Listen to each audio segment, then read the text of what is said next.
जय श्री हरि विष्णु, जय सिया राम। कहते हैं लंका का युद्ध रावण के मरने के बाद समाप्त हो गया था, लेकिन क्या आपको पता है अभी भी एक राक्षस ऐसा बचा था जिसे माता सीता ने अपने बाणों से मारा था। प्रिय भक्तजनों, धर्म कथा गंगा में आपका हार्दिक स्वागत है। इससे पहले कि आप कथा में भाव विभोर हो जाएं, हमारे चैनल को सब्सक्राइब करना बिल्कुल न भूलें। रावण की मृत्यु के बाद प्रभु श्री राम रावण के छोटे भाई विभीषण को लंका का सारा राजपाट सौंप कर अयोध्या लौट आए और स्वयं अयोध्या का राज चलाने लगे। एक दिन जब प्रभु श्री राम अपनी राज्यसभा में बैठे थे, उसी समय अचानक लंका के राजा विभीषण भी राज्यसभा में पहुंच गए। सभा में पहुंचते ही विभीषण प्रभु श्री राम से गुहार लगाकर कहने लगे कि हे प्रभु, मेरी रक्षा कीजिए। लंका में कुंभकर्ण का पुत्र मूलकासुर आफत मचा रहा है। विभीषण ने प्रभु श्री राम को बताया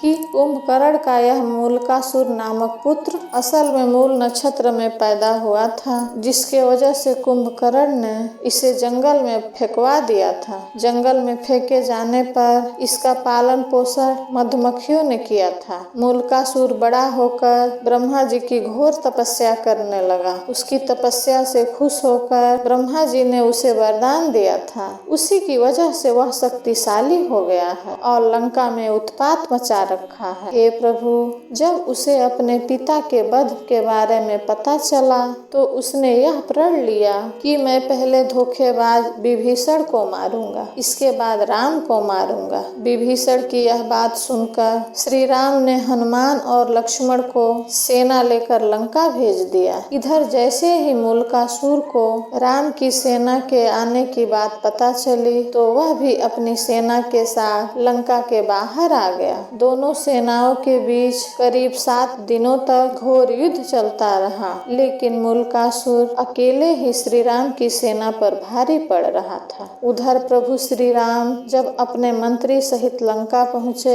तो उन्हें भी युद्ध के बारे में पता चला, जिससे वह चिंतित हो गए। उसी समय ब्रह्मा जी भी वहां पर आ गए और प्रभु श्री राम से कहने लगे, हे भगवान, इसे मैंने स्त्री के हाथों से मरने का वरदान दिया है, इसलिए आप सीता को यहाँ बुलाकर उनसे ही इसका वध करवाइए। ब्रह्मा जी की यह बात सुनकर प्रभु श्री राम ने हनुमान को अयोध्या भेजकर माता सीता को लंका बुलाया। लंका पहुँचने पर प्रभु श्री राम ने माता सीता को सारी बात बताई। यह बात सुनकर माता सीता को क्रोध आ गया। क्रोध में ही उनके शरीर से एक तामसी शक्ति निकल पड़ी। यह शक्ति सीता की छाया में चंडी का रूप धारण करके लंका की तरफ चल पड़ी। उधर प्रभु श्री राम का इशारा पाकर वानर सेना मूलकासुर की तांत्रिक क्रिया को तहस नहस करने लगे, जिस पर मूलकासुर क्रोध में अपनी तांत्रिक क्रिया को छोड़कर वानरों को खाने के लिए उनके पीछे दौड़ा।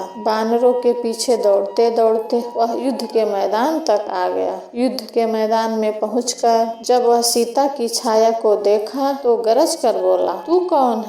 इस पर सीता की छाया ने गरजते हुए कहा, मैं तुम्हारी मौत चंडी हूँ। तूने मेरा नाम लेने वाले ऋषि मुनियों को खा डाला था, इसलिए अब मैं तुम्हें मारकर उसका बदला लूंगी। इतना कहकर छाया सीता ने मूलकासुर पर 5 बाण चलाए। दोनों में घोर युद्ध हुआ। अंत में छाया सीता ने चंडिका अस्त्र का प्रयोग करते हुए मूलकासुर का वध कर दिया और वापस लौटकर माता सीता के शरीर में प्रवेश कर गई। बोलिए सीता मैया की जय।